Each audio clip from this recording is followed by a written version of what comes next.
infak, sedekah. Harus kita ubah nih satu kaidah kapitalis yang mengatakan menabung pangkal kaya. Maaf teman-teman yang suka nabung nih. Bukan saya larang nabung, bukan. Tapi dalam Islam bukan menabung pangkal kaya, tapi sedekah pangkal kaya. Nggak bisa ketemu antara nabung dengan sedekah, nggak bisa ketemu nih. Susah ketemunya. Karena sedekah disuruh keluarin, ini nabung disuruh simpan, gitu kan? Nggak bakal ketemu. Dalam Islam makin sering kita keluarkan di jalan Allah, makin terbuka tuh rezekinya. Ya, ini dalilnya banyak. Di antaranya hadis Bukhari, hadis Qudsi, di mana Allah Subhanahu wa taala berfirman, kata Nabi SAW, Allah berfirman, "Ya bna Adam, anfik alaih." Wahai anak Adam, berinfak dulu di jalanku, aku baru berinfak padamu. Sedekahin dulu, baru aku kasih kamu. Jadi ini kata kuncinya, makin sering keluarkan maka makin bagus. Makin bagus yang kita kasih, ya, makin sempurna balasan dari Allah. Coba renungi perkataan Urwah bin Zubair rahimahullah, seorang ulama tabi'in yang masyhur. Urwah bin Zubair ini ayahnya namanya Zubair bin Awam, salah satu sahabat ya, dari 10 orang yang jamin masuk surga. Anaknya namanya Urwah, ulama besar, gitu kan, dari tabi'in. Urwah mengatakan, janganlah seseorang di antara kalian memberikan untuk Allah, keluarkan di jalan Allah sedekah, sesuatu yang dia malu kalau dia berikan kepada pemimpin satu kaum. Begini maksudnya. Saya ingin tanya teman-teman, coba renungin dan jujur jawabnya ya. Kalau seandainya Anda tiba-tiba diundang oleh, saya nggak tahu nih, di Bali ini apa? Wali kota ya? Diundang oleh wali kota. Baik, bapak ini atau ibu ini diundang ke wali kota, ditelepon khusus, datang ya ke kantor saya besok, dan tolong beliin saya buah. Pesan beli buah. Kira-kira teman-teman sekalian, pada saat wali kota pesan buah dari Anda ini, beli buahnya di mana? Di pasar kaki 5 kan? Emperan jalan? Masuk supermarket. Cari buah yang biasa-biasa saja atau buah yang paling bagus? Kalau ada sedikit rusak, kulitnya tercoret atau mungkin terkelupas, dimasukin nggak? Setelah kita beli buah-buah yang paling bagus, yang paling mahal, ditaruh di kresek atau cari alat tempat yang lain? Cari keranjang, pakai plastik, pakai kartu nama, luar biasa. Kenapa? Karena wali kota yang pesan. Coba teman-teman sekalian, kalau ibu Anda yang pesan, bapak yang pesan, nah beliin ayam, beliin ibu jeruk ya, buah. Beli di mana kira-kira? Di kaki 5. Kemudian penjualnya bilang, ini ada rusak sedikit, nggak apa-apa, masukin aja. Pakai kresek tua ini bekas ikan, udah nggak apa-apa. Ini yang Urwah rahimahullah berkata, janganlah seseorang di antara kalian ya memberikan untuk Allah di jalan Allah. Orang tua kita tuh kalau bakti luar biasa pahalanya kan gitu. Yang kalian malu kalau kalian berikan kepada pemimpin satu kaum. Mestinya ibu ayah kita tuh dibuatin kayak tadi tuh, malah lebih hebat daripada itu. Pilihin buah yang paling bagus, dikemas yang paling bagus dan seterusnya. Mestinya begitu. Tapi seperti itulah manusia, karena tidak paham teman-teman sekalian. Sesuatu yang dikeluarkan di jalan Allah akan mendatangkan respon rezeki yang banyak. Ini satu hal yang harus digarisbawahi, dan akan saya bacakan banyak sekali dalil berhubungan dengan masalah itu, di mana Allah Subhanahu wa taala menyuruh kita keluarkan. Ingat, makin baik kita berikan, makin baik juga respon dari Allah Subhanahu wa taala. Coba teman-teman muhasabah nih. Kalau celengan masjid lagi lewat dan Anda punya 1000 baru 1000 tua, yang mana ditaruh? 1000 tua. Kenapa 1000 tua yang ditaruh? Karena belum tahu nih, kalau saya berikan di jalan Allah, ini akan datang responnya. 1000 baru yang kita beli air mineral di luar sana, ini pemahaman yang salah. Ini yang kita mau lurusin malam ini. Mestinya teman-teman sekalian cari uang yang baru dikasih di jalan Allah, yang tua dipakai belanja. Mestinya begitu. Karena makin baik kita berikan, maka makin baik responnya. Gitu kan? Makanya kata para ulama, siapa yang memberikan sesuatu yang baik pada Allah di jalan Allah, Allah akan balas dia dengan kebaikan. Saya akan angkat sebuah kisah teman-teman sekalian. Kisah seorang ulama tabi'in bernama Rabi' ibn Haytham rahimahullah. Rabi' ibn Haytham ini ulama yang sangat terkenal dengan kesolehannya, luar biasa kesolehannya orang ini. Jadi dia di akhir hidupnya, Rabi' ibn Haytham ini muridnya Abdullah bin Umar, muridnya Abu Musa al-Asy'ari, sahabat-sahabat yang mulia. Ini murid langsungnya, ulama tabi'in yang terkenal, Rabi' ibn Haytham. Rabi bin Haytham di akhir hidupnya sempat stroke setengah badan. Datanglah 2 orang muridnya bertamu ke rumahnya, dan ini termasuk adab yang baik. Kalau teman-teman mendapatkan seorang alim ulama dan memang dia bersedia bisa didatangin, kunjungin, minta nasihat, atau ketemu minta nasihat, atau hadir di pengajiannya lah. Mereka datang mengatakan, begitu masuk, kebetulan stroke setengah badan, bagian kiri tubuhnya stroke ini. Ada 4 kejadian di rumahnya pada saat itu. Yang pertama, pada saat muridnya masuk, muridnya berkata, wahai imam ini kiai, ustadz, wahai imam, apa rahasianya, kenapa anda ini bisa mengontrol lisan anda? Tidak seperti ulama-ulama yang lain, masih kadang-kadang ngobrol-ngobrol kosong. Anda ini betul-betul, Rabi bin Haytham terkenal kalau ngomong, nasihat, tanya kabar orang, gitu kan, Quran atau zikir, nggak ada yang lain. Ini itu saja 4 tuh dari lisannya, nggak ada yang lain, luar biasa. Kalau bukan nasihat orang, tanya kabarnya orang lain, gitu kan, apa kebutuhan mereka, kemudian berzikir atau baca Quran. Ini masuk dalamnya, zikir adalah doa. Maka dikatakan apa sih, murid-muridnya bilang, apa rahasianya anda melakukan seperti ini? Dan ini saya sempat angkat di khutbah Jumat kita kemarin, potongan kisah ini. Maka Rabi bin Haytham mengatakan, wahai murid-muridku, apakah kalian sampai sekarang masih ragu ada Tuhan namanya Allah, dan kalian masih ragu di pundak kanan dan kiri kalian Allah telah letakkan malaikat yang akan mencatat amal baik dan amal buruk kalian, dan pasti demi Allah akan dibacakan dan dihisapkan untuk kalian di sana di akhirat nanti? Artinya saya bisa mengontrol lisan saya karena saya tahu Tuhan saya selalu melihat, dan ada malaikat yang mengawasi, tidak pernah tidur nih, 24 jam terus mengawasi, baik dicatat buruk dicatat. Lalu kemudian muridnya mengatakan, baiklah kalau gitu, dapat ilmu. Kejadian pada saat itu teman-teman sekalian yang lain adalah, yang kedua, baru mau ngobrol sama murid-muridnya, tiba-tiba anaknya Rabi bin Haytham keluar dari dapur, masuk ke ruang tamu pamit. Anak laki-lakinya lalu berkata, wahai ayahku, semoga Allah senantiasa menjaga anda. Ibu saya membuatkan untuk anda makanan namanya halwa pada zaman itu. Halwa ini Bapak Ibu sekalian makanan yang mahal, bahannya susah, bahannya mahal, buatnya susah, lama diadon berjam-jam baru jadi, dan ini dimakan oleh pejabat-pejabat gitu. Rabi bin Haytham rahimahullah ini punya ciri khas, mereka tidak pernah rewel. Di rumahnya dihidangkan makan apa sama istrinya, dimakan sama dia, baik sekali orangnya. Udahlah, dunia dilaluin sama dia begitu saja. Maka anaknya datang dan mengatakan, wahai ayahku, ibuku membuatkan untuk anda halwa, makanan yang mahal bahannya dan juga susah buatnya. Tapi anaknya bilang, ibu saya buat halwa buat anda. Ibu saya berharap anda memakannya, gitu. Lalu kata Rabi bin Haytham, baiklah, keluarkan aja. Dikeluarkanlah makanan tersebut. Lalu halwa ini dipotong-potong, karena kue yang bagus dan cukup besar, di nampan besar, dipotong-potong. Baru saja Rabi bin Haytham mau memegang dengan tangan kanannya, karena sebelah kirinya sakit, diambil sebelah kanan, kemudian dia kasih isyarat murid-muridnya untuk ambil juga. Baru mereka mau pegang, tiba-tiba pintu rumahnya ada yang ketuk, diketuk. Dia kasih isyarat anaknya, suruh buka pintu itu. Dibuka pintu itu.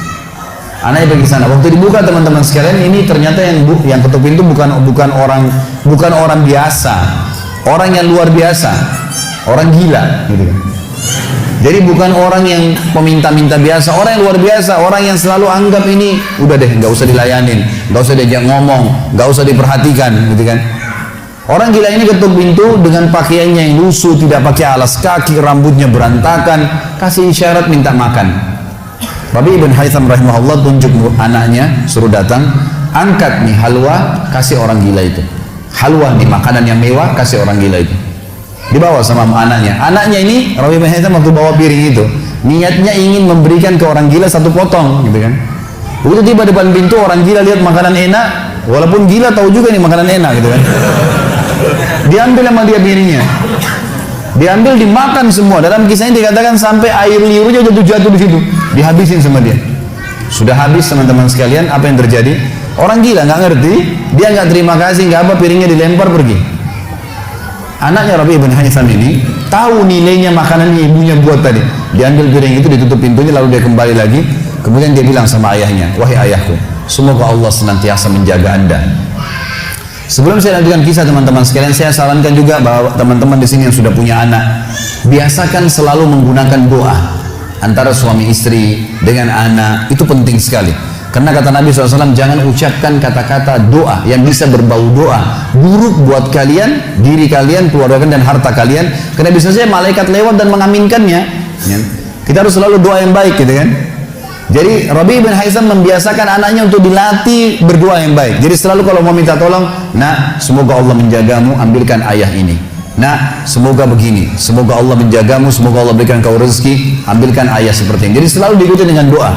Anaknya pun terbiasa mendoakan ayahnya. Dalam kondisi anaknya jengkel karena perilaku si orang gila tadi, dia kembali dan masih sempat mengatakan, ayah semoga Allah menjaga anda. Tadi itu ayah yang minta-minta orang gila.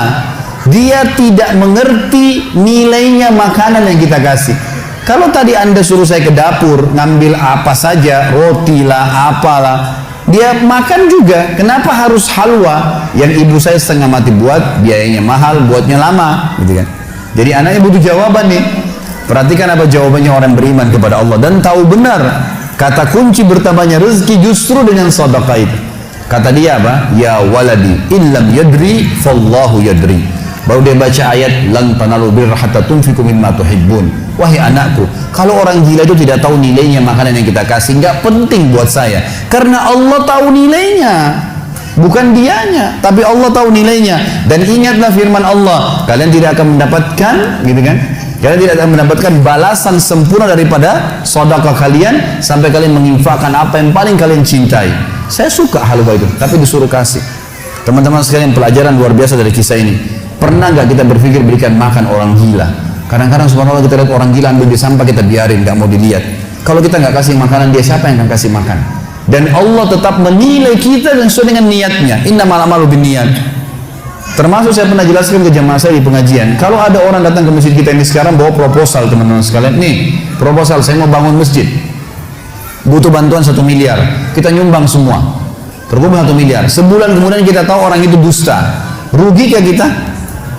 Tidak rugi sama sekali. Kita akan dapatkan pahala bangun masjid walaupun masjidnya belum dibangun. Karena innamal a'malu binniyat, gitu kan?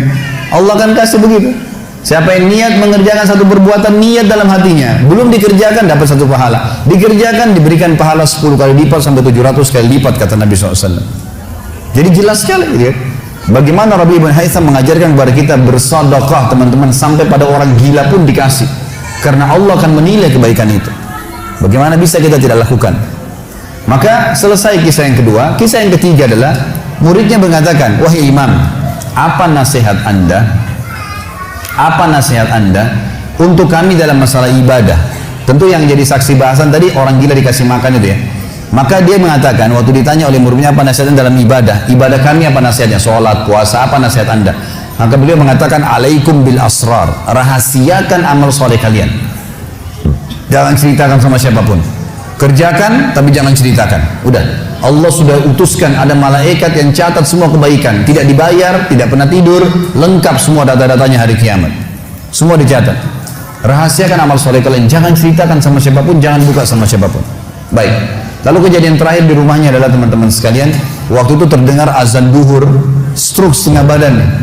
Lalu Rabi bin Haitham ini saya sekarang berikan motivasi kepada teman-teman yang masih malas sholat di masjid. Rumah Allah harus didatangi teman-teman sekalian, fadilahnya sangat besar. Kata Nabi SAW, setiap orang ke masjid, setiap langkahnya mengangkat derajatnya 1 langkah, yang 1 langkah mengampuni dosanya. Setiap ke masjid dapat 1 istana di surga, dan pulang dari masjid 1 istana lagi. Hadis sahih semua menjelaskan masalah ini, gitu kan? Belum fadilah sholat berjamaahnya, belum terbangun ukhuwah, belum dan seterusnya. Belum lagi hadis Nabi SAW, siapa yang tidak kehilangan takbiratul ihram pertama imam selama 40 hari, dia akan selamat dari akan diselamatkan dari sifat kemunafikan. Banyak fadilahnya. Rabi bin Haitham rahimahullah stroke setengah badan teman-teman sekalian. Lalu dia dengar azan duhur, dia kasih isyarat anaknya sudah tahu, suruh datang. Anaknya lalu menopang tubuhnya dia yang sebelah kanan, minta diantar ke masjid. Stroke setengah badan dan sudah sangat tua. Lalu muridnya bilang, saya lalu kemudian membantu menopang tubuhnya yang stroke, dan demi Allah untuk kami membawanya ke masjid, kakinya yang stroke terseret di tanah. Lalu saya bisikin di tengah jalan, imam, hai kiai, hai guru, anda kan punya rukhsah, punya keringanan, sholat aja di rumah. Stroke, tua, susah, gitu kan? Lebih baik sholat di rumah. Apa kata dia? Orang beriman tidak mengenal stroke kah, sakit keras kah, ibadah kepada Allah nggak terganggu nih. Kata dia, wahai muridku, aku mendengarkan dengan kupingku ini azan, hayya 'alas shalah, hayya 'alal falah, ayo salat, ayo mendapatkan kemenangan dari Allah. hanya melalui lisan muadzin saja. Karena semua muadzin sama mengucapkan, mau orang Afrika, mau orang Arab, mau orang Melayu, azannya sama. Hayya 'alas shalah, hayya 'alal falah. Allah memanggil saya mengatakan, ayo sholat, pencipta langit dan bumi, ayo mendapatkan kemenangan, lalu saya sholat di rumah saya, demi Allah saya akan datangi masjid walaupun saya merangkak. Luar biasa nih, ya, keimanan membuat seseorang struktur bisa beribadah kepada Allah. Tapi dari kisah kita, ya, dari 4 kejadian di rumah Rabi' bin Hasan adalah bagaimana dia bersedekah kepada orang fakir miskin tadi. Ada riwayat Bukhari yang lain teman-teman sekalian berbunyi, kata Nabi SAW dulu di zaman Bani Israel ada 2 orang. Di zaman Bani Israel ada 2 orang. 2 orang ini bersahabat, dua-duanya punya kebun. Dua-duanya punya kebun. Kebun ini mereka lagi nunggu hujan dan satu negeri itu belum turun hujan. Tiba-tiba si A sama si B. Si A ini melihat ada awan, kata Nabi SAW, lewat di atas kebunnya. Dan terdengar suara dari awan itu berkata, turunkanlah hujan di kebunnya fulan, kebun temannya dia di sebelah. Maka dia bilang, kata Nabi SAW, orang ini pun mengikuti awan tersebut. Ternyata betul, awan itu menggumpul semuanya di atas kebun temannya, hujan.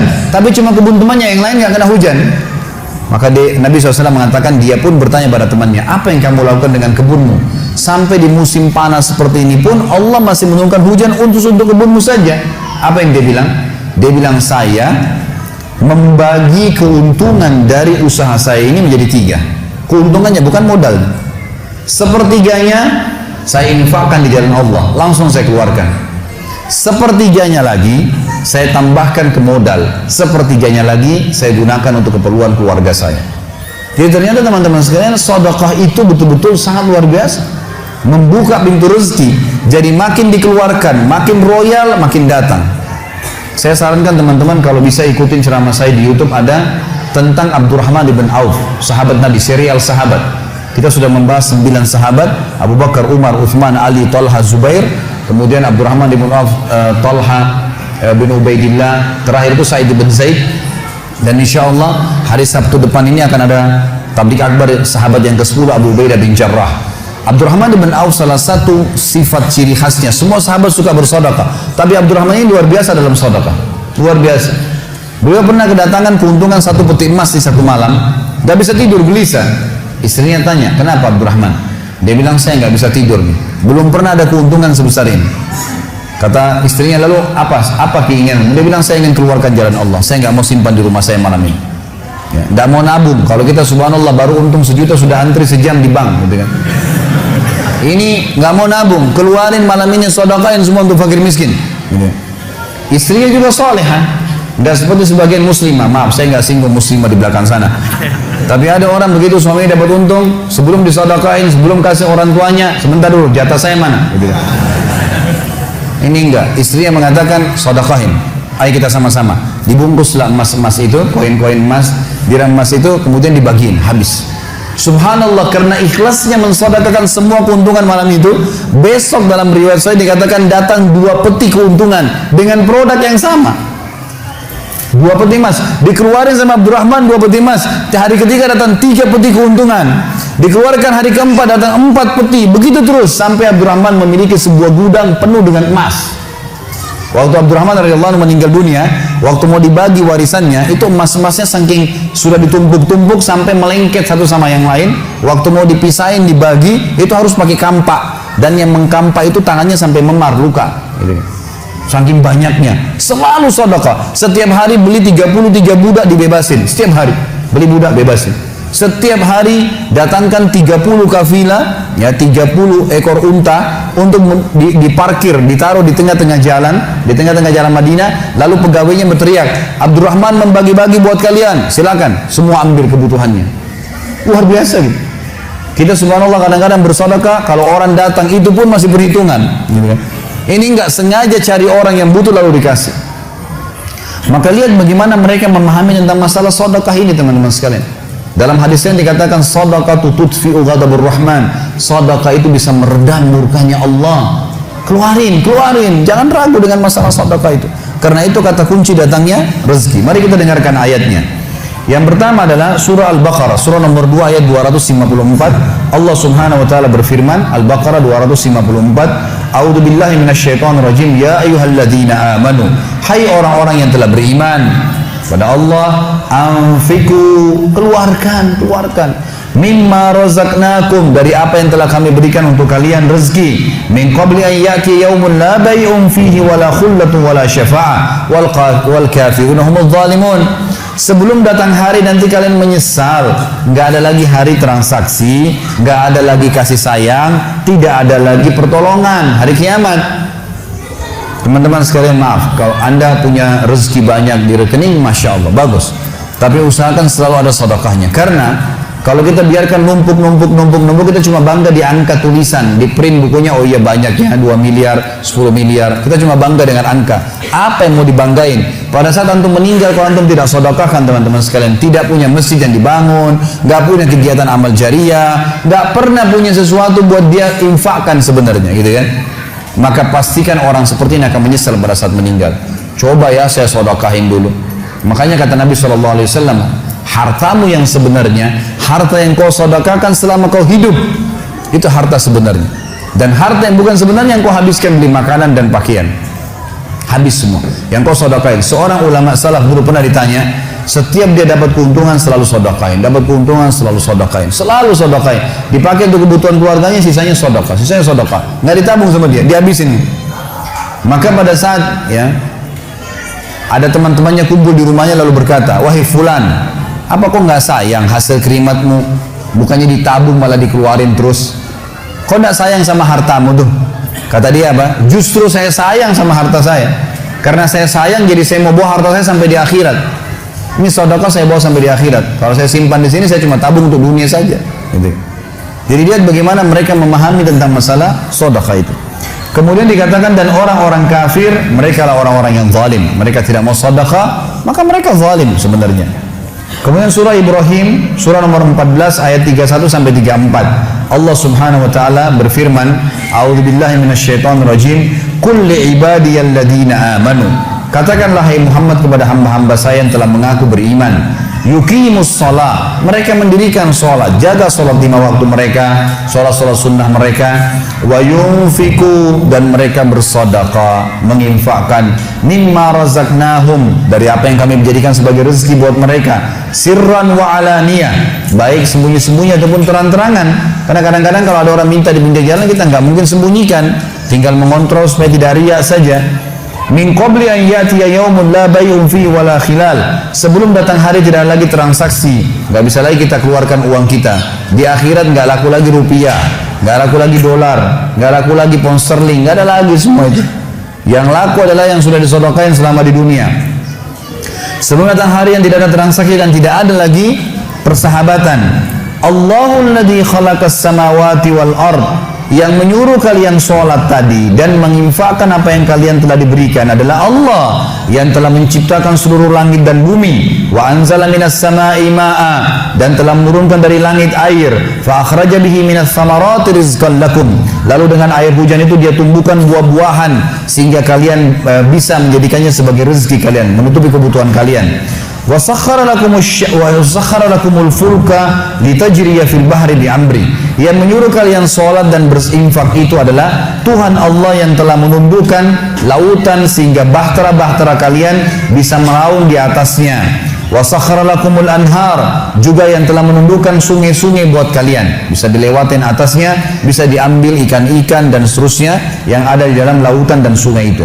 Wa sakhkhara lakumus syamsa wal qamara da'ibain, dan juga yang menyuruh kalian sholat dan menginfakkan harta kalian adalah yang telah membuat, yang menundukkan matahari dan bulan yang rutin terus menerus setiap pagi dan malam silih berganti untuk memenuhi kebutuhan kalian.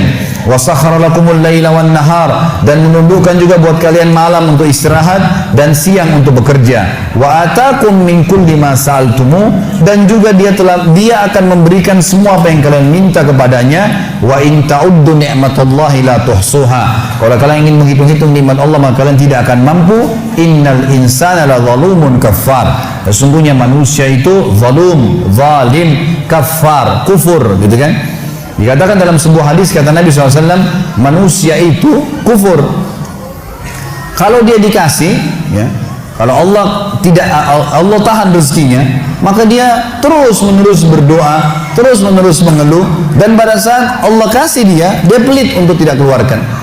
Bagaimana bisa dia menganggap punya? Siapa di antara anda yang menganggap apa yang dia miliki sekarang punya dia? Mungkin kita semua mengatakan, oh ini rumah saya, ini mobil saya, ini punya saya, ini baju saya. Itu perkataan kita cuma simbolik di dunia. Buktinya pada saat kita meninggal, dibungkus dengan kain kafan, semewah apapun mobil tidak bakal ikut ke liang lahat, rumah tidak masuk liang lahat, nggak ada ceritanya. Kita masuk semua jadi warisan tuh. Itu buktinya. Lahir tanpa pakaian, masuk kuburan juga dengan satu lembar pakaian. Gitu. Berarti bukan milik kita. Maka kesempatan kita memperbanyak amal sedekah kita, sehingga memang mendapatkan pahala yang besar. Dan sekali lagi bahasan kita, sedekah mendatangkan rezeki yang banyak.